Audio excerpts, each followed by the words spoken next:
as B2B marketplaces, trust is important. And a lot of times, getting some of the kind of buyers or sellers across the line, since they are a little bit, higher transaction sizes, and also too kind of like cross-border sometimes. So, do you have any kind of tips for maybe B2B marketplace founders on, how to build trust? Yeah, I mean, it's interesting. Like, from one hand side, you have kind of like all the challenges of like building a marketplace, right? Which is like almost impossible business to get them started. And then on top of that, you have kind of like the challenges of all the B2B businesses, right? Of like largely undigitized, lack of price transparency, legacy systems, silent data, namely. But really going back to your topic around trust, is like the most important thing that we're trying to solve for is B2B relationships are really personal, right? B2B buyers expect pricing, they expect product catalogs, they expect item selection, they expect everything to be done and customized and organized based on their needs, because that's how they've done business for like hundreds of years, right? It's happened face to face, it happens on the phone. And when you're trying to move these transactions online, especially it's for the first time, then you get a lot of resistance, right? And the adoption is lower. So the interesting part is that the needs may be more complex, but they can 100% be solved in a better and more efficient and more profitable way online, right? It's a misconception actually that you have to overcome. So like as you're working towards kind of like building that trust, some of the ways I advise my startups to solve for this is, first of all, like be patient and educate the market. And sometimes it's really convenient if you're the second in the market, if you're the third in the market, right? Because somebody else has done the legwork for you to build that trust and to overcome that initial hump of like, why would they sell online? I'm doing so well here. In some industries, actually, the players who are involved, they could have interior motives, right? And like continue the relationship the way it is, right? So first of all, like educate the market.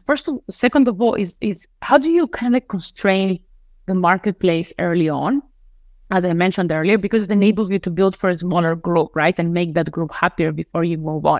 But obviously, one of the largest parts out there is like going to market with trusted partners, right? Who can vouch for you and allow you to make a soft landing in niche industries, right? Like, for example, at Alibaba, our brand equity, obviously from what you said too, right? In the US, among non-tech professionals was zero, right? Like you were going to all these distributors and manufacturers, and you were doing this, trying to launch a business in the most adverse geopolitical challenges that you can ever face in the US with a Chinese business, right?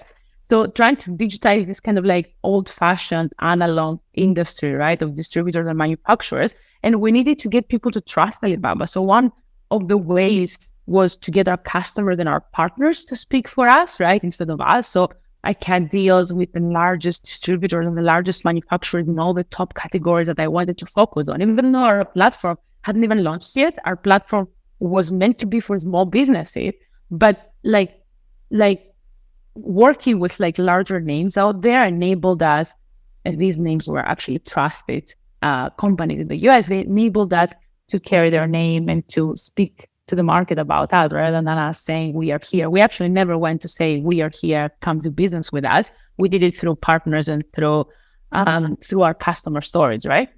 And that was really critical. We launched with 20 partners who ran campaigns and events to introduce us to the market instead of the other way around. And part of the beauty of that is you can be very creative as to the kind of deals that you cut, right? Especially as an early founder who doesn't have the Alibaba name and kind of like all assets, right?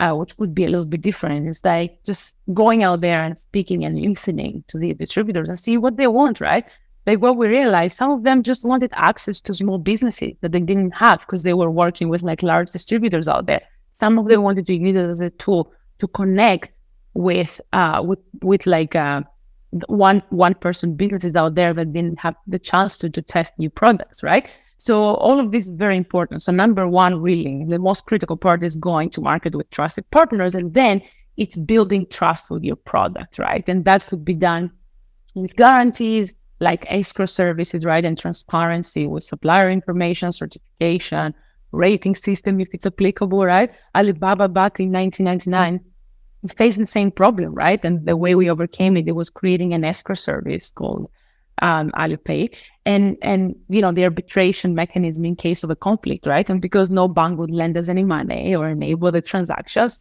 Alipay was created.